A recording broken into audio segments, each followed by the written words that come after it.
এখন যুবক বাবাজিরা মনে করো তোমার পিতা অথবা মাতা পাশের রুমে রয়েছে, ওই জায়গার মধ্যে শুইয়া শুইয়া অনেক জোরে জোরে বিশ্রীভাবে কাশতেছে। তুমি তখন বললা, উফ কি একটা সমস্যা, সারাদিন শুধু কাশে আর কাশে। আল্লাহ এই জন্যই বান্দা তোমাকে সাবধান করে দিয়েছেন। আল্লাহর হক আলোচনা করার পরেই আল্লাহ পাক রব্বুল আলামিন পিতা মাতার হক আলোচনা করে দিয়েছেন। এজন্য আল্লাহ বলছেন যে তাদেরকে উফ শব্দটা বলবা না। কেন? পিতা মাতা যখন বৃদ্ধ হয়ে যায় দেখবেন কথাবার্তা একদম বাচ্চা মানুষের মতো হয়ে যায়। কি বলে? একটু পরে খেল থাকে না, মনে যা আসে তাই বলে। খাওয়া দাওয়ার ক্ষেত্রে দেখবেন বাচ্চা পোলাপানের মতো, চা খাবে, চিপস খাবে, বিস্কিট খাবে, এরকম হয় না? হয় না? এজন্য আল্লাহ পাক রব্বুল আলামিন সমস্ত মুসলমানদেরকে হুঁশিয়ার করে দিয়েছেন, তোমাদের পিতা মাতার কোনো ব্যবহারে তোমাদের জবান দিয়ে যেন উফ শব্দটা বের না হয়। আল্লাহ পাক রব্বুল আলামিন বলেন, ওয়ালা তানহারহুমা, তাদেরকে ধমকও দিবা না। কি দিবা না? তাদেরকে ধমকও দিবা না।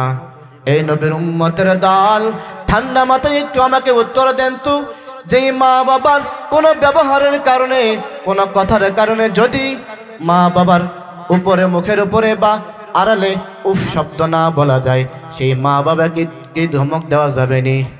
কথা কয় না যাবে? সেই মা বাবাকে ধমক দেওয়া যাবে না। কিন্তু এমন কুলাঙ্গারে বাংলার জমিনে আছে যারা মা বাবাকে শুধু ধমক দেয় না, লাঠি দিয়া প্রহারও করে। আছে না নাই? আল্লাহ পাক রব্বুল আলামিন তার হকের কথা আয়াতের শুরুর মধ্যে ঘোষণা দিলেন। পরের অংশে গিয়ে আল্লাহ বলেন, ওয়াবিল ওয়ালিদাইনি ইহসানা, পিতা মাতার সাথে সৎ ব্যবহার করবে, ভালো ব্যবহার করবে। কি ব্যবহার? পিতা মাতার সাথে ভালো ব্যবহার করবে। বলে কেমন ভালো ব্যবহার করব? আল্লাহ পাক রব্বুল আলামিন আয়াতের পরের অংশে বলেন, ইম্মা ইয়াবলুগান্না ইনদাকাল কিবারা আহাদুহুমা আও কিলাহুমা ফালা তাকুল লাহুমা উফফিন ওয়ালা তানহারহুমা ওয়া কুল লাহুমা কাওলান কারীমা। আল্লাহ পাক রব্বুল আলামিন বলেন, ইম্মা ইয়াবলুগান্না ইনদাকাল কিবারা আহাদুহুমা আও কিলাহুমা, তোমাদের পিতা মাতার যদি উভয়কে অথবা দুইজনের একজনকে বার্ধক্য অবস্থায় পাও। কি অবস্থায়?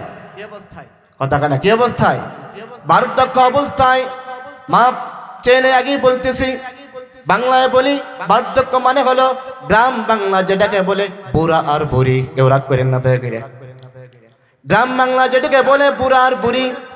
আল্লাহ পাক রব্বুল আলামিন বলেন, তোমার পিতা মাতা অথবা দুইজনের একজন যদি তোমার নিকট বার্ধক্য অবস্থায় পৌঁছায়, এই দুইজন যখন তোমাদের নিকট বার্ধক্য অবস্থায় পৌঁছাবে, অথবা পিতা আছে মাতা নাই, অথবা মাতা আছে পিতা নাই, তাদের সাথে কি করণীয়? ফালা তাকুল লাহুমা উফ, আল্লাহ বলেন তাদেরকে উফ বলবা না। কি বলবা না? কথা কয় না। কি বলবা না? তাদেরকে উফ বলবা না। এই উফ বলার মানে কি? মুফাসসির কেরামগণ ব্যাখ্যা করেন, এই উফ বলার মানে হলো একটা মানুষ যখন বেশি বৃদ্ধ হয়ে যায়, ওই মানুষটার মধ্যে আর বাচ্চা পোলাপনের মধ্যে কোনো পার্থক্য থাকে না। তার আচার আচরণ, তার কথাবার্তা সমস্ত কিছু বাচ্চা পোলাপনের মতো হয়ে যায়। এজন্য আল্লাহ পাক রব্বুল আলামিন হুঁশিয়ার করে দিয়েছেন, ফালা তাকুল লাহুমা উফ, তাদের কোনো ব্যবহারে, তাদের কোনো কথার দ্বারা যেন তোমার জবান দিয়ে উফ শব্দটা বের না হয়। বলে কেমন? একটা উদাহরণ দিয়ে সহজে বুঝে আসবে। আল্লাহর এক বৃদ্ধ বান্দা তার সন্তানকে ডাক দিয়ে বলে, ও সন্তান, ওই যে গাছের ডালে একটা পাখি দেখা যায়, ওই পাখিটা কি পাখি? সন্তান বলে, বাবা ওটা কাক। কাক চেনেন? সন্তান ডাক দিয়ে বলে, বাবা ওইটা তো কাক। একটু পরে আবার বৃদ্ধ বাবা সন্তানকে ডাক দিয়ে বলে, ও সন্তান, ওই যে গাছের ডালে পাখি দেখা যায়, ওইটা কি পাখি? সন্তান আবার ডাকতে বলে, বাবা ওইটা তো কাক। একটু পরে বৃদ্ধ বাবা আবার সন্তানকে জিজ্ঞাসা করো, বাবা ওই যে গাছের ডালে একটা পাখি দেখা যায়, ওইটা কি পাখি? বলে কাক। চতুর্থবান যখন আবার জিজ্ঞাসা করছে, আল্লাহর বান্দা তার বৃদ্ধ পিতাকে ধমক দেওয়া উঠছে, তোমাকে কয়বার বললাম ওটা কাক, তুমি বোঝো না কেন, তোমার মনে থাকে না কেন? আল্লাহর বান্দা বৃদ্ধ বাবাজি চোখের পানি ছেড়ে কান্না কইরা দিছে। কান্না করে ডাক দে বলো, সন্তান তুমি যখন ছোট ছিলা একদিন আমাকে এইভাবে একটা পাখি দেখাইয়া জিজ্ঞাসা করেছিলা, ও বাবা ওই যে গাছের ডালে পাখিটা দেখা যায়, ওই পাখিটা কি পাখি বাবা বলো? বাবা বলে, বাবা ওইটা তো দোয়েল পাখি। কি পাখি? ওটা তো দোয়েল পাখি। সন্তান এইভাবে একবার না, দুইবার না, তিনবার না, কয়েকশো বার তুমি আমার জিজ্ঞাসা করছো, বাবা ওই গাছের ডালে যে পাখিটা দেখা যায় ওইটা কি পাখি? আমি কয়েকশো বারই উত্তর দিয়েছি, বাবা ওইটা দোয়েল পাখি। ও সন্তান, আমি তো একবারও বিরক্ত হই নাই, আজ মাত্র কয়েকবার জিজ্ঞাসা করার কারণে তুমি আমার প্রতি বিরক্ত হয়ে গেলা। এই নবীর উম্মতের দল, এ সাটিয়াচর এলাকার মুসলমান গু পর্দার অন্তরালের মা, কথাগুলো একটু মনোযোগ দেখ শুনেন যে বাবা। আল্লাহর বান্দা চোখের পানি ছেড়ে কান্না কইরে দিছে, বাবা মাত্র কয়েকবার জিজ্ঞাসা করার কারণে তুমি আমার উপর ধমক দিয়ে উঠলা, অথচ তুমি আমার এতবার জিজ্ঞাসা করছো বাবা, আমি কিন্তু তোমার ধমক দেই নাই। মুফাসসির কেরামগণ এই উফ শব্দের আরে কয়েকটা উদাহরণ দিয়েছেন। যেমন মনে করেন আপনার কোনো বৃদ্ধ মা, কোনো বাবা আপনার পাশের রুমে শুয়ে রয়েছে, ওইখানে শোয়ার পর বৃদ্ধ মানুষ যখন বৃদ্ধ হয়ে যায়, মানুষের ইমিউনিটি সিস্টেম, রোগ প্রতিরোধ ক্ষমতা কিন্তু কমে যায়। দেখবেন ঠান্ডা আর কাশি এটা লাইগেই থাকে সারা বছর। এখন যুবক বাবাজিরা মনে করো তোমার পিতা অথবা মাতা পাশের রুমে রয়েছে, ওই জায়গার মধ্যে শুইয়া শুইয়া অনেক জোরে জোরে বিশ্রীভাবে কাশতেছে। তুমি তখন বললা, উফ কি একটা সমস্যা, সাথে শুধু কাশে আর কাশে। আল্লাহ এই জন্যই বান্দা তোমাকে সাবধান করে দিয়েছেন। আল্লাহর হক আলোচনা করার পরেই আল্লাহ পাক রব্বুল আলামিন পিতা মাতার হক আলোচনা করে দিয়েছেন। এজন্য আল্লাহ বলছেন যে তাদেরকে উফ শব্দটা বলবা না। কেন? পিতামাতা যখন বৃদ্ধ হয়ে যায় দেখবেন কথাবার্তা একদম বাচ্চা মানুষের মতো হয়ে যায়। কি বলে? একটু পরে খেল থাকে না, মনে যা আসে তাই বলে। খাওয়া দাওয়ার ক্ষেত্রে দেখবেন বাচ্চা পোলামানের মতো চা খাবে, চিপস খাবে, বিস্কিট খাবে, এরকম হয় না? এজন্য আল্লাহ পাক রব্বুল আলামিন সমস্ত মুসলমানদেরকে হুঁশিয়ার করে দিয়েছেন, তোমাদের পিতা মাতার কোনো ব্যবহারে তোমাদের জবান দিয়ে যেন উফ শব্দটা বের না হয়।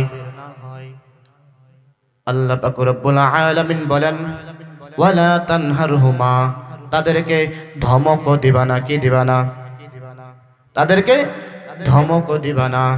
এই নবীর উম্মতের দল, ঠান্ডা মাথায় একটু আমাকে উত্তর দেন তো, যেই মা বাবার কোনো ব্যবহারের কারণে, কোনো কথার কারণে যদি মা বাবার উপরে, মুখের উপরে বা আড়ালে উফ শব্দ না বলা যায়, সেই মা বাবাকে কি ধমক দেওয়া যাবে নি?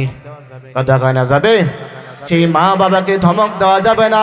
কিন্তু এমন কুলাঙ্গারে বাংলার জমিনে আছে যারা মা বাবাকে শুধু ধমক দেয় না, লাঠি দিয়া প্রহার করে। আছে না নাই? এ নবীর উম্মতের দল, এই যে ঘোষণা দিলেন ওয়ালা তানহারহুমা, তাদেরকে ধমক দিবা না, উফ বলবা না, এটা কার আদেশ? কথা কেন একবার মুখ দিয়ে বলি, কার আদেশ? আল্লাহর আদেশ দিয়েছেন। তোমার পিতা মাতার কোনো ব্যবহারে যেন তোমার জবান দিয়ে উফ শব্দটা বের না হয়। ওয়ালা তানহারহুমা, তাদেরকে যেন কোনো কাজের জন্য তুমি ধমক না দাও। এই জন্য মুহতারাম হাজিরিন, যাদের মা বাবা বেঁচে আছে, এই যুবক ভাই, যাদের মা বাবা দুনিয়ার জমিনের মধ্যে এখনো বেঁচে আছে, তোমাদেরকে বলি তাড়াতাড়ি গিয়া ওই মায়ের পাটা ধইরা, ওই বাবার পাটা ধইরা ক্ষমা চাও। যদি ক্ষমা না চাও রে যুবক, তোমার ইহকাল ধ্বংস, পরকাল ধ্বংস। আল্লাহ পাক রব্বুল আলামিন আয়াতের পরের অংশে বলেন, ওয়াকুল লাহুমা কাওলান কারীমা, তাদের জন্য তোমার নম্রতার ডানা বিছায়া দাও। কিসের ডানা? তাদের জন্য তোমার নম্রতার ডানা বিছায়া দাও। বলে কেমন? হে নবীর উম্মতের দল, একটা পাখির জন্য তার ডানা দুইটাই তো মেইন জিনিস, ঠিক কিনা? একটা পাখির যদি ডানাটা এই দুই ডানা দুইটাই এভাবে ধরেন, পাখি উঠতে পারবে? কথা কেন উঠতে পারবে? কথা কয়ে না গেলে মনে হচ্ছে গোরস্থানে কথা কইতেছি। হে নবীর উম্মতের দল, একটা পাখির মূল অস্ত্র, মূল চালিকা শক্তি যেমন তার পাখা। পাখা ছাড়া ওই পাখিটা উঠতে পারে না। এই জন্য মুহতারাম হাজিরিন, আল্লাহ বলছেন তোমার পিতা মাতার জন্য তোমার নিজের যে ওই রকম বিলীন কইরা দাও, যে এরকম পাখি ডানা ছাড়া উঠতে পারে না। এর মানে কি? তাদের সাথে নম্রভাবে কথা বলো, তাদের সামনে বিনয়ী হয়ে যাও। আখফিদ লাহুমা জানাহাজ যুল্লি মিনার রাহমা, তাদের সামনে যখন বান্দা দাঁড়াইবা, দাঁড়ানোর পরে কি করবা? বিনয়ের সাথে দাঁড়াইবা। যখন কথা বলবা নম্রভাবে কথা বলবা, যে আব্বা বা আম্মা কাশতেছেন কেন, কি সমস্যা বলেন, ওষুধ এনে দেবো বা গরম পানি দেবো, এই ধরনের বাবা মার সাথে কথাবার্তা বলা। এইটা বলার পর এই যে আল্লাহ পাক রব্বুল আলামিন দুইটা নেতিবাচক দিক বর্ণনা করলেন। এক নাম্বার, তাদেরকে উফ বলবা না। দুই নাম্বার, তাদেরকে ধমকও দিবা না। এই দুইটা নেতিবাচক দিক বর্ণনা করার পর আল্লাহ পাক রব্বুল আলামিন আবার ইতিবাচক একটা দিক দিয়েছেন। কি দিক? বলে পিতামাতার জন্য তোমার রহমতের চাদরটা বিছাইয়া দিবা, তাদের সামনে নম্রভাবে কথা বলবা, তাদের সামনে নিজের বিনয়ীভাবে পেশ করবা, যেমন একজন ছাত্র উস্তাদের সামনে বিনয়ী অবস্থায় থাকে। এরপরে কি করব? আল্লাহ পাক রব্বুল আলামিন পরের আয়াতের মধ্যে শিখিয়ে দিতেছেন, আখফিদ লাহুমা জানাহাজ যুল্লি মিনার রাহমাতি ওয়া কুর রাব্বিরহামহুমা কামা রাব্বায়ানি সগীরা। সকলে একবার আমার সাথে পড়েন, রাব্বিরহামহুমা কামা রাব্বায়ানি সগীরা।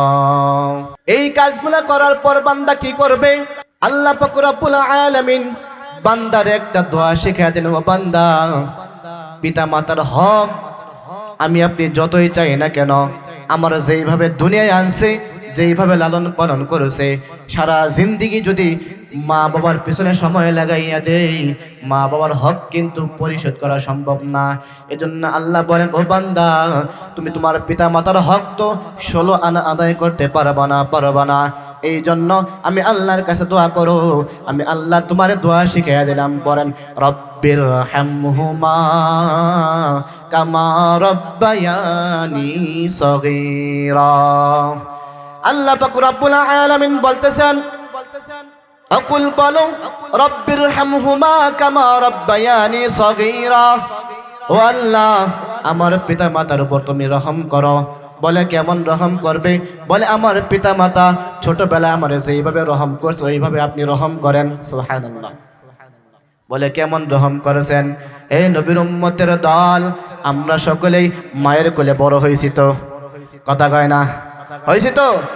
যখন মায়ের কোলে ছোট ছিলাম, ছোট থাকার পর মায়ের কোলের মধ্যে প্রস্রাব পায়খানা করছি না করি নাই? কিন্তু এই যে আমার পাশে যারা লোক ছিল, যখন আমি প্রস্রাব করে দিতাম, পায়খানা করে দিতাম, এই গুনতে কিন্তু তারা দূরে সরে যাইতো। কিন্তু আমার মা কখনো দূরে সরাইয়া দেয় নাই। আমার মা কিন্তু কখনো আমার কোল থেকে নামায়া দেয় না, যে কোলের মধ্যে কেন প্রস্রাব করলাম, পায়খানা করলাম। এই নবীর উম্মতের দল এই যে কতভাবে রাহমাতাল লিল আলামিন বলে দিয়েছেন। এই জন্য কেমন মায়ের দরদি ছিলেন, রাহমাতাল লিল আলামিন বলেন, হায় যদি আমার মা জীবিত থাকতো, আমি নামাজের মুসল্লায় দাঁড়াইতাম, আমার মা ঘরের থেকে ডাক দিত মুহাম্মদ, আমি মুহাম্মদ নামাজ ছাড়িয়ে দিতাম। সুবহানাল্লাহ। এ নবীর উম্মতের দল, এজন্য মা বাবা যেই পরিমাণ কষ্ট আমার আপনার জন্য সহ্য করেছে, এজন্য তারা আমার উপর যে এরকম রহম করেছে, এজন্য আল্লাহ শিখিয়ে দিলেন যে ছোটবেলায় আমার প্রতি যেইভাবে আল্লাহ রহম করেছো, আমার পিতা মাতা যেভাবে আমার প্রতি রহম করেছে, তুমি আমার পিতা মাতার উপর তেমন রহম করো। সুবহানাল্লাহ। এই নবীর উম্মতের দল, এই আয়াতটা থেকে সূরা বনী ইসরাঈলের 23 এবং 24 নম্বর আয়াত থেকে বুঝতে পারলাম রব্বি কারীম তার হকের পরি পিতামাতার সাথে কেমন ব্যবহার করব এইটা আল্লাহ শিখিয়ে দিয়েছেন। তাদের জন্য কেমনে দোয়া করব এটাও রব্বি কারীম শিখিয়ে দিয়েছেন। এই নবীর উম্মতের দল কোরআনের মধ্যে আল্লাহ বর্ণনা করে দিলেন, হাদিসের মধ্যেও বলেন, বুখারী একটা হাদিস, হযরত আব্দুল্লাহ রাদিয়াল্লাহু আনহু বলেন, সাআলতুন নাবিয়্য সাল্লাল্লাহু আলাইহি ওয়াসাল্লাম আইয়ুল আমালি আহাব্বু ইলাল্লাহি, যে আল্লাহর নিকট কোন আমলটা সবথেকে প্রিয়। হযরত আব্দুল্লাহ রাদিয়াল্লাহু আনহু বলেন যে আমি রাসূলুল্লাহ সাল্লাল্লাহু আলাইহি ওয়াসাল্লামকে জিজ্ঞাসা করলাম, ইয়া রাসূলুল্লাহ ইয়া হাবিবাল্লাহ, আল্লাহর নিকট কোন আমলটা সবচেয়ে বেশি প্রিয়? আল্লাহ নবী বলেন, ক্বালা সালাতু আলা ওয়াক্তিহা, সময় মতো নামাজ আদায় করা। কি করা? সময় মতো নামাজ আদায় করা। কুলতু সুম্মা আইয়ুন, তারপর আমি বললাম তারপর কোনটা? আল্লাহ নবী বলেন, ক্বালা বিররুল ওয়ালিদাইন, পিতা মাতার সাথে ভালো ব্যবহার করা। সুবহানাল্লাহ। আর কুলতু সুম্মা আইয়ুন, আমি আবার জিজ্ঞাসা করলাম তারপর কোনটা? আল্লাহ নবী বলেন, ক্বালাল জিহাদু ফি সাবিলিল্লাহ, আল্লাহর রাস্তায় জিহাদ করা। দেখেন এই হাদিসের মধ্যেও আল্লাহ রাসূল সাল্লাল্লাহু আলাইহি ওয়াসাল্লাম বর্ণনা করেছেন যে আল্লাহ তাআলার নিকট সবচেয়ে প্রিয় আমল কোনটা? এক নাম্বার ক্বালাস সালাতু আলা ওয়াক্তিহা, এক নাম্বার হলো সময় মতো নামাজ আদায় করা। কি আদায় করা? সময় মতো নামাজ আদায় করা। ওই আয়াতের মধ্যেও কিন্তু আল্লাহ প্রথমে তার হক আনছেন, এই হাদিসের মধ্যেও রাসূলুল্লাহ সাল্লাল্লাহু আলাইহি ওয়াসাল্লাম তার হক আনছেন। দ্বিতীয়বার বলছেন ওই যে ওই আয়াতের মধ্যে যেমন আল্লাহ বলছেন ওয়াবিল ওয়ালিদাইনি ইহসানা, আল্লাহর হক আনার পরে আল্লাহ পাক রব্বুল আলামিন মা বাবার সাথে ভালো ব্যবহার করতে বলছেন। এই হাদিসের মধ্যেও বলেন ক্বালা বিররুল ওয়ালিদাইন, তোমার পিতার মাতার সাথে ভালো ব্যবহার করো। 3 নম্বর আমল হলো ক্বালাল জিহাদু ফি সাবিলিল্লাহ, আল্লাহর রাস্তায় জিহাদ করা। তাহলে কোরআন থেকে আমরা জানতে পারলাম, হাদিস থেকেও জানতে পারলাম মা বাবার খেদমত করতে হবে। এটা প্রথমে কার আদেশ? কথা কয় না, কার আদেশ? একটু চিৎকার দিয়ে বলেন না, কার আদেশ?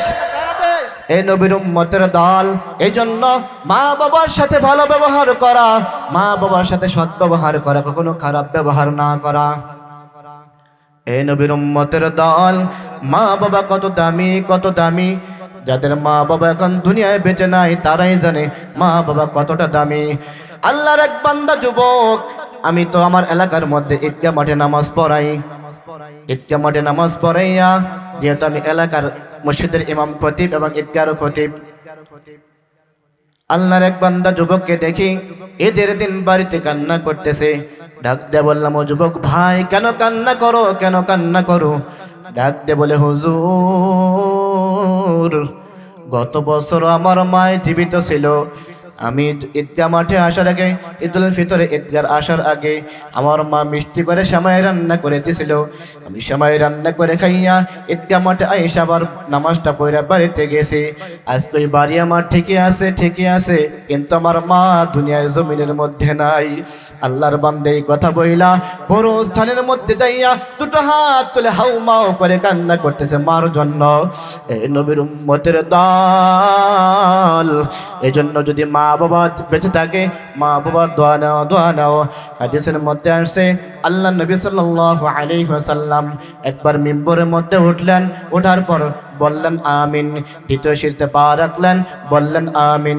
তৃতীয় সিঁড়িতে যখন আবার পা রাখলেন, বললেন আমিন।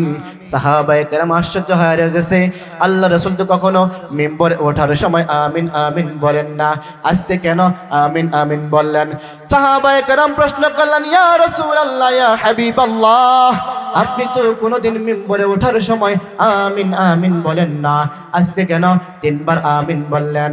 আল্লাহ রাসূল সাল্লাল্লাহু আলাইহি ওয়াসাল্লাম বললেন, এ সাহাবারা শোনো,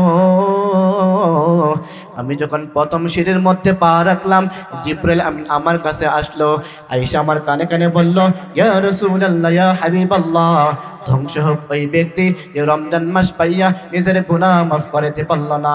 আমি বললাম আমিন। দ্বিতীয়বার যখন আবার আরেক সিঁড়িতে পা রাখলাম, জিব্রাইল আমিন বলল, ধ্বংস হোক ওই ব্যক্তি যে আপনার নাম শোনার পরেও আপনার প্রতি দরুদ পাঠ করে না। যখন আবার আরেক সিঁড়িতে পা রাখলাম, তখন জিব্রাইল আমিন বলল, ধ্বংস হোক ওই ব্যক্তি যে নিজের মা বাবাকে বৃদ্ধ অবস্থায় পাইয়াও তাদের খেদমত করে জান্নাত কামাই করতে পারল না। আমি বললাম আমিন। এই ৬০ এলাকার মুসলমান গো, পর্দার অন্তরালের মা ও বৃদ্ধ বাবাজিরা, যাদের মা বাবা বেঁচে আছে, এখনো সময় আছে, যদি কোনো ভুল করে থাকেন আজকে যাইয়া পা ধইরা মাপ চান। মা, শয়তান ঢুকায় পড়ে তোমার সাথে বেয়াদবি করছি, মা মাফ করে দাও। বাবাকে জড়াইয়ে ধরে বলেন, বাবা, শয়তানের ঢুকায় পড়ে আল্লাহ তোমার সাথে বেয়াদবি করে ফেলেছি, বাবা আমি বুঝতে পারি না, আমার ক্ষমা করে দাও। আমার মনটা বলে আপনি যদি এইভাবে একবার আপনার মা বাবাকে বলেন, আল্লাহর কসম করে বললেও ভুল হবে না। আপনি বলতে দেরি হতে পারে, কিন্তু আপনার মা বাবা আপনারা মাফ করতে দেরি হবে না। এই জন্য মুহতারাম হাজিরিন, যাদের মা বাবা বেঁচে আছে, মা বাবার দোয়া নিতে হবে। কি করতে হবে?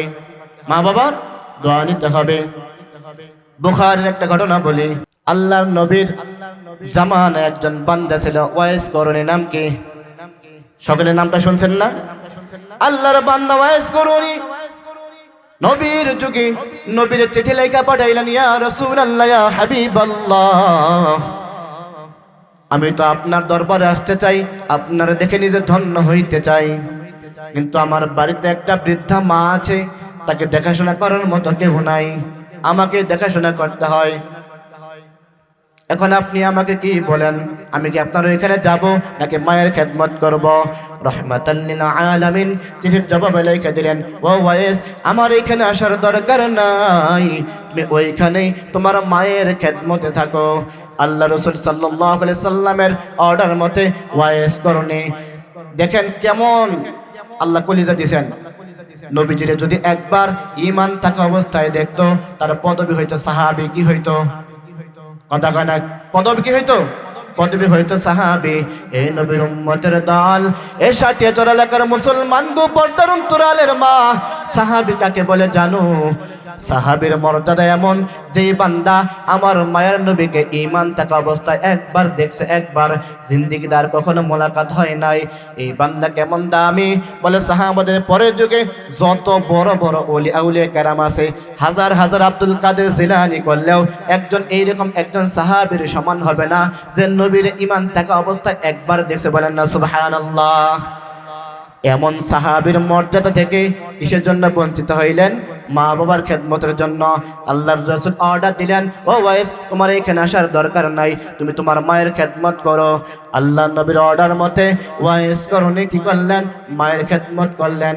এদিকে আল্লাহর রাসূল সাল্লাল্লাহু আলাইহি ওয়াসাল্লাম সাহাবাদেরকে বলে দেন, ও সাহাবা, আমার এক বান্দা আছে, ইয়ামান এলাকার, ইয়ামানে করণ এলাকার বাসিন্দা, নাম তার ওয়াইস, তার মধ্যে এই গুণগুলো আছে, যদি তোমরা তার সাক্ষাৎ পাও, তবে তারে দিয়া নিজের জন্য একটু দোয়া করে আনিও। সুবহানাল্লাহ। কাদেরকে বলতেছে? সাহাবাদেরকে। কেমন মর্যাদা! ওমান হাজার ওয়াইস করে একসাথে করলেও, আব্দুল কাদের জিলানী কোটি কোটি একসাথে করলেও একজন সাহাবীর সমান হবে না। আল্লাহ রাসূল সাল্লাল্লাহু আলাইহি সাল্লাম বলতেছেন, ও আমার সাহাবারা, তোমরা যদি আমার ওয়াইসকে পাও, তাহলে নিজের জন্য তার দিয়ে একটু দোয়া করে আনিও। সুবহানাল্লাহ। তখন খেলাফত চলতেছে, খলিফা হযরত ওমর বিন খাত্তাব রাদিয়াল্লাহু তাআলা আনহু তখন খেলাফতের মসনদে বসা। যখনই কোনো ইয়ামান থেকে কোনো কাফেলা আসে, আসার সঙ্গে সঙ্গে ওই জায়গার মধ্যে খোঁজ নেয় যে ওয়াইস করণ নামে কোনো আল্লাহর বান্দা আছে কিনা। এই নবীর উম্মতের দল, একটু দিলের কানটা লাগায়া শুনেন। পয়গম্বরের সাহাবী হযরত ওমর রাদিয়াল্লাহু তাআলা আনহু যখনই কোনো ইয়ামান থেকে কাফেলা আসে, ওই কাফেলার মধ্যে খোঁজ নেয় ওয়াইস করণ নামে কেউ আছে কিনা। এইভাবে অনেকদিন চলে গেল। কিছুদিন পর হযরত ওমর বিন খাত্তাব রাদিয়াল্লাহু তাআলা আনহু শুনতে পাইলেন ইয়ামানে করন এলাকা থেকে ওয়াইস নামে একজন লোক আসছে। হযরত ওমর রাদিয়াল্লাহু তাআলা আনহু চলে গেলেন। যখন ওই জায়গার মধ্যে কাফেলার সঙ্গে সাক্ষাৎ করলেন, সাক্ষাৎ করার পর নবীজি যেই সমস্ত গুণগুলো বর্ণনা করে দিয়েছিলেন ওই গুণগুলা যখন মিলাইলেন যে না এই গুণগুলা তো তার মধ্যে আছে, বলে ভাই আপনি কে ওয়াইস? বলে হ্যাঁ। আপনি করন এলাকার বাসিন্দা? বলে হ্যাঁ। হযরতে ওমর বিন খাত্তাব রাদিয়াল্লাহু তাআলা আনহু ডাক দিয়ে বলেন, ও ভাই আমি ওমরের জন্য একটু দোয়া করে দেন। সুবহানাল্লাহ, আশ্চর্য হয়ে গেছে। কয় কি? আপনি নবীর জলিলুল কদর সাহাবী, জান্নাতের সার্টিফিকেট প্রাপ্ত সাহাবীদের মধ্যে ইনিও আছেন, এ আমার কাছে দোয়া চাই। এত বড় লজ্জার বিষয়, এমন লজ্জা আমি কই রাখবো? বলে বাবা ভাই লজ্জা পাওয়ার কিছু নাই। রহমাতাল লিল আলামিন বলছেন আপনি যখন এই মদিনায় আসবেন আমি যেন আপনারে দিয়া আমার জন্য দোয়া করে আনি। সুবহানাল্লাহ। ওয়াইস করেনি, চোখের পানি ছেড়ে কান্না করে দিয়েছেন। বলেন কি আল্লাহর নবী বলে দিয়েছেন ওয়াইস করনি এই ওমরের জন্য দোয়া করার জন্য। এই যে এতটা বড় যোগ্য হইলেন যে একজন সাহাবী, তার কাছে দোয়া চাই কিসের বদলতে? একমাত্র মায়ের খেদমত করার কারণে। বলেন না সুবহানাল্লাহ। এই নবীর উম্মতের দল, এই জন্য বেশি বেশি করে মায়ের খেদমত নেওয়া। যদিও সাহাবী হইতে পারে নাই, কিন্তু আল্লাহ এমন মর্যাদা বাড়ায় দিছে সাহাবী পর্যন্ত। ওমরের মতো একজন জলিলুল কদর সাহাবী, যেই বান্দা যদি রাস্তা দিয়ে একবার হাইটা যায় শয়তান 40 দিন পর্যন্ত এই রাস্তায় হাঁটে না ভয়ে। এমন জলিলুল কদর সাহাবী ওয়াইস করুণের কাছে দোয়া চায়, একমাত্র এই মর্তবাটা পাইছে মায়ের খেদমত করার কারণে। এজন্য যাদের মা বাবা বেঁচে আছে আমি উদারত আহ্বান করে বলবো মায়ের বেশি বেশি করে খেদমত করেন। এই নবীর উম্মতের দল 5 লাখ 7 লাখ টাকা খরচ করিয়া কাবা শরীফে যায় হজ করার জন্য। কি করার জন্য? কাবা শরীফে যায় হজ করার জন্য। কিন্তু হজ কবুল হবে কিনা কোনো গ্যারান্টি আছে? কোনো গ্যারান্টি কিন্তু নাই। এই নবীর উম্মতের দল, আল্লাহর নবী বলেন যখন কোনো বান্দা তার পিতা মাতার দিকে একবার নেক নজরে তাকায়, রাহমাতাল লিল আলামিন বলেন যদি কোনো বান্দা তার পিতা এবং মাতার দিকে একবার দিলটা দিয়া নেক নজর দিয়া তাকায়, রাহমাতাল লিল আলামিন বলেন তার আমল নামায় কবুল হজের সওয়াব আল্লাহ দিয়া দেয়। সুবহানাল্লাহ, সুবহানাল্লাহ। বাড়ির যায় কয়েন বলেন না সুবহানাল্লাহ। এই নবীর উম্মতের দল, এই যে বললাম মা বাবার খেদমত করার জন্য। মায়ের দোয়া যেমন দামি, বদদোয়া কিন্তু ঠিক তেমনই। মায়ের দোয়া থেকে বদদোয়া কিন্তু বেশি তাড়াতাড়ি কবুল হয়। মা বাবা আপনার জন্য দোয়া করতেছে, এই যে এই দোয়াটা কবুল হইল যখন মা বাবা কোনো কারণে আপনার উপর রাগান্বিত হইয়া বদদোয়া দেয়। কি দেয়? যখন কোনো বদদোয়া দেয় ওইটাও কিন্তু সঙ্গে সঙ্গে আল্লাহ কবুল কইরা নেয়। 3 ব্যক্তির দোয়ার মাঝখানে কোনো পর্দা থাকে না। 1 নাম্বার কোনো মাজলুম ব্যক্তি, 2 নাম্বার মুসাফির, 3 নাম্বার মাতা এবং পিতা। কয়জন? 3 জন। এজন্য মা বাবা যদি খুশি হইয়া বা বেজার হইয়া যেই দোয়া করুক আর বদদোয়া করুক আল্লাহর দরবারে কিন্তু সঙ্গে সঙ্গে কবুল হয়ে যায়। এজন্য যারা প্যান্ডেলে মা বোনেরা আছেন আপনাদেরকে উদারত আহ্বান করে বলবো যে কখনো ভুলেও রাগ করে হলেও আপনার সন্তানদেরকে বদদোয়া দিবেন না। আমার একটা মাহফিল ছিল কিছু নাকি গোপালপুর, গত শুক্রবার 19 তারিখ। তো মাহফিল থেকে আসার পর আমি আবার ওই এলাকার ছাত্র, ওই এলাকায় মাদ্রাসায় পড়াশোনা করছি। তো প্রতি বছর আমাকে মাহফিলের দাওয়াত দেয়। তো আসার পথে ছোট্ট একটা বাচ্চাকে দেখতে তার মা ডাকতেছে, কয়দিন আগে না মরে হারছিলে, মরলি না কে? বুকের উপর 4 চাক্কা যেতে পারে না।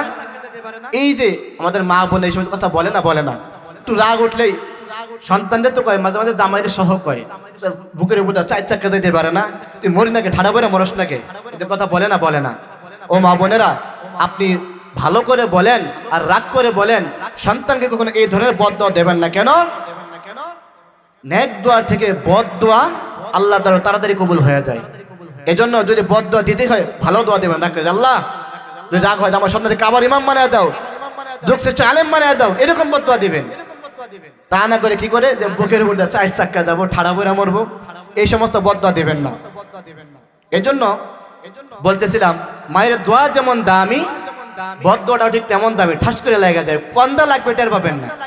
এই নবীর উম্মতের দল ইমাম বুখারী রাহমাতুল্লাহি আলাইহি তার লিখিত একটা কিতাব আল আদাবুল মুফরাদ নামক কিতাবে ঘটনাটা আনছেন। আল্লাহর এক বান্দা নাম হলো জুরাইস। নাম কি? আল্লাহর বান্দা বনি ইসরাইলের জুরাইস নাম। আল্লাহর নবী সাহাবাদেরকে একদিন ডাক দিয়ে বলতেছেন, দুইজন দুধের শিশু আল্লাহ কথা বলাইছেন। এক নম্বর হলো পয়গম্বর ইউসুফ আলাইহিস সালাতু ওয়াসালামকে যে বাচ্চাটা নির্দোষ প্রমাণ করছেন। 2 নম্বর হলো জুরাইজ ওয়ালাকে নির্দোষ প্রমাণ করছেন। সাহাবায়ে কেরাম প্রশ্ন করলেন, ইয়া রাসূলুল্লাহ, ইয়া হাবিবাল্লাহ, এই জুরাইজ ওয়ালাটা আবার কে? আল্লাহর নবী বলেন, এই জুরাইজ ওয়ালা হলো বনি ইসরাইলের সংসার থেকে এক সন্ন্যাসী। কথা বুঝছেন?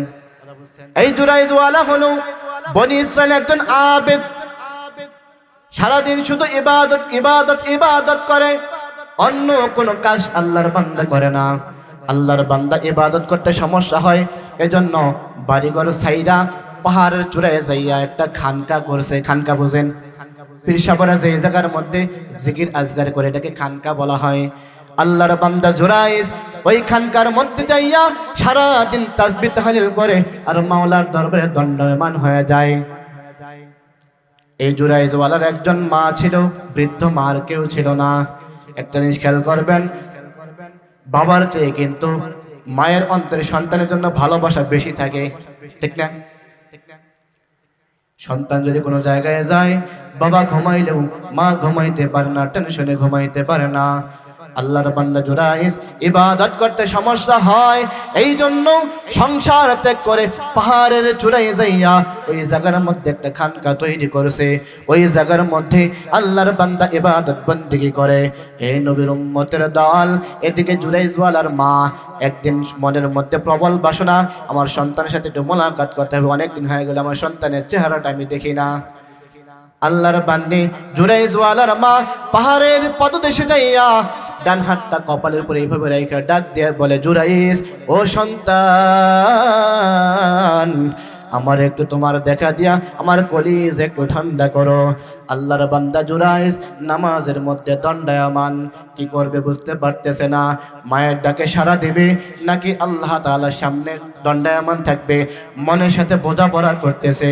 বোঝা করার পর এক পর্যায়ে যাইয়া আল্লাহর বান্দা নামাজকে প্রাধান্য দিল, মায়ের ডাকে সাড়া দিল না। বৃদ্ধা মা মনে একটু কষ্ট পাইয়া বাড়িতে চলে গেল। আবার কিছুদিন পর যখন মনের মধ্যে সন্তানকে দেখার প্রবল বাসনা হয়ে গেল, আল্লাহর বান্দি আবার পাহাড়ের পাদদেশে যাইয়া ডান হাতটা নবী এইভাবে সাহাবাদেরকে দেখা দেয়। এইভাবে দেয়া অনেক প্রচন্ড রোদ্রের মধ্যে আল্লাহর বান্দি দাঁড়াইয়া পাহাড়ের দিকে মুখ করিয়া সন্তানকে ডাক দেয়, সন্তান,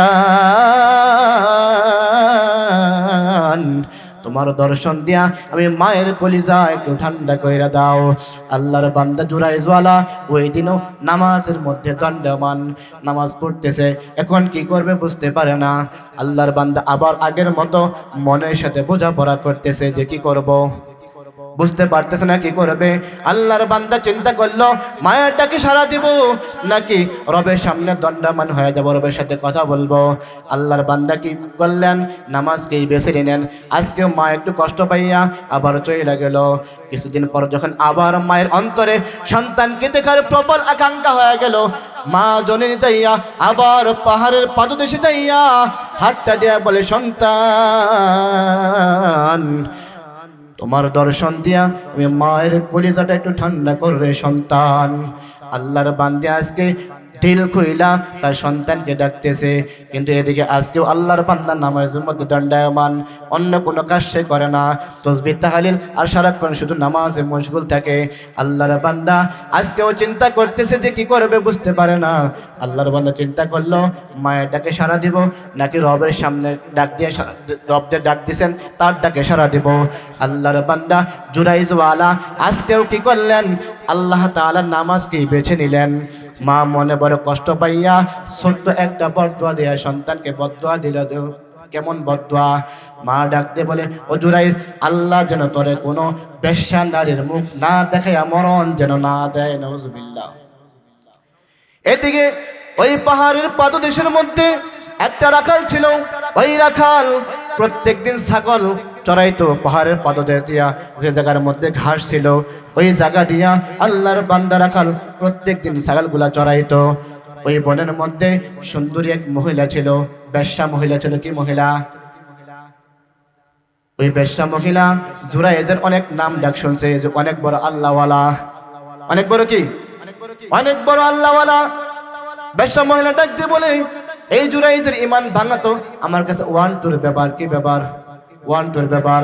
একটা ইতিহাস তালাশ করে দেখেন, মুসলমান যেই সময় ধ্বংস হয়েছে এর পিছনে অন্যতম কারণ হলো বেপরদা নারী। মুসলমান যত যুদ্ধে পরাজয় হয়েছে, যতবার ধ্বংসের সম্মুখীন হয়েছে, এর কারণ হলো বেপরদা নারী। আল্লাহর বান্দি সুন্দরী মহিলা চিন্তা করলো, কেমনে জুরাইজের ঈমান ভঙ্গ করা যায়, কেমনে তার নামটাকে খারাপ করা যায়। আল্লাহর বান্দি একদিন জুরাইজের খানকায় যাইয়া জুরাইজকে কুপ্রস্তাব দিল, জিনা করার প্রস্তাব দিল। আল্লাহর বান্দা জুরাইজ আল্লাহওয়ালা, তার চেহারার দিকেও তাকান নেই, সরাসরি নিষেধ করে দিয়েছেন। আল্লাহর বান্দি সুন্দরী মহিলা যখন ওই জায়গা থেকে ফিরে আসতেছিল, ওই যে রাখাল ছিল, ওই রাখাল সুন্দরী মহিলাটাকে দেখে একদম বিমোহিত হয়ে গেছে। কি হয়েছে? রূপের আগুনে একদম ভস্ম হয়ে গেছে। ওই রাখাল মহিলাকে কুকাজ করার জন্য প্রস্তাব দেয়। দুইজনে রাজি হয়ে যায়। কুকাজ করার পর ওই বেশ্যা মহিলাটা গর্ভধারণ করে। কিছুদিন পর যখন বাচ্চাটা ভূমিষ্ঠ হয়, ওই বাচ্চাটারে লইয়া যাইয়া, ওই বাচ্চাটাকে নিয়া রাজার দরবারে যাইয়া ডাক দিয়ে বলতেছে, ও রাজা, আপনারা যারে বড় আল্লাহওয়ালা ভাবেন, দেখেন সে আমার সাথে কি করেছে। এই যে আমার সাথে জিনা করছে, অবৈধ কাজে লিপ্ত হয়েছে, এই যে তার ফসল দেখেন, সন্তান বলে। তাই বলে, হ্যাঁ, যারা সাঙ্গ পাঙ্গ ছিল লাঠি সোটা নিয়ে দৌড় চল, আজকে খানকা ভেঙে গুড়গুড় করে দেব। রাজার কর্মচারীরা ওই জায়গার মধ্যে যাইয়া খানকাটা ভাঙলো। যখন বান্দারে প্রহার করলো, বলে, আমারে কেন মারো? বলে, কেন মারি জানো না? বলে, না জানি না তো। বলে, এক মহিলা তোমার নামে রাজার কাছে নালিশ করছে, তুমি নাকি তার সাথে জিনা করছো এবং তার সন্তানও হয়েছে। বলে, তাই? বলে, হ্যাঁ। বলে, চলো রাজার দরবারে যাই। আল্লাহর বান্দা জুরাইজ ওয়ালা রাজার দরবারে যাইয়া কেমনে ভাবে তার নিচে জুরাইজ ওয়ালার প্রথম এই হাত দুইটা ঘাড়ের পিছনে এইভাবে বাঁধছে রশি দিয়া। যেমন বর্তমানে ওইখানে যে সমস্ত লোক ছিল, তেমন লোক বাংলাদেশেও আছে না নাই? নিরপরাধ ওলামায়ে কেরামকে হাতে পায়ে বেড়ি লাগাইয়া আদালতে নিয়ে যায়, চিকিৎসার জন্য হলেও হাতে পায়ে বেড়ি লাগাইয়া থাকে। আর খুনে যারা ধর্ষণ করে, খুন করে, তারা মুক্তভাবে আদালতে হাইটা যায়, আছে না নাই? ওলামায়ে কেরামকে দেখলেই তাদের অ্যালার্জি। এরকম লোক শুধু এখন না, ইতিপূর্বেও ছিল। ইতিপূর্বে থেকে এখন তারা শিক্ষা নিতেছে। এই নবীর উম্মতের দল আল্লাহর বান্দারে এইরকম কইরা ঘরের মধ্যে 2 হাত বাইদা রাজার দরবারে নিয়ে গেছে। বলতে, তারা আমার কেন বাইন্দা আনছেন? বলে, জানো না? বলে, না। বলে, এই যে এই এক মহিলা তোমার নামে বিচার দিছে, তুমি নাকি তার সাথে জিনা করছো। বলে, কোন মহিলা? বলে, এই মহিলা। আল্লাহর বান্দা জুরাইজ দেখার পর একটা মুস্কি হাসি মারছেন। হাসি মারার পর বলতেছে যে এই মহিলার নাকি একটা সন্তান হয়েছে। বলে, কই সন্তান? বলে, ওই যে কোলের মধ্যে সন্তান। আল্লাহর বান্দা জুরাইজ যাইয়া ওই সন্তানকে ডাকতে বলো, সন্তান তুমি বলো তোমার বাবাকে। আল্লাহর কুদরতে কারিশমায় ওই সন্তানের জবান খুলিয়া যায়। সন্তান ডাক দিয়ে বলে, আমার বাবা হলো ওই যে বনের মধ্যে গরু ছাগল চড়ায় ওই রাখাল। রাজা এবার লজ্জায় পড়ে গেছে। জুরাইজকে ডাক দিয়ে বলে, ও আল্লাহওয়ালা, ও আবেদ, আপনার খানকাটা কি সোনা দিয়া গড়া দেব না রূপা দিয়া? বলে, সোনা রূপার দরকার নাই, যেইভাবে ছিল ওইভাবেই কইরা দাও। আল্লাহর বান্দা রাজা এবার বলতেছে যে, হে আল্লাহওয়ালা, এই কাহিনী তো বুঝলাম, কিন্তু আপনার মতো একজন সৎ লোক এমন বিপদের মধ্যে কেমনে বলল?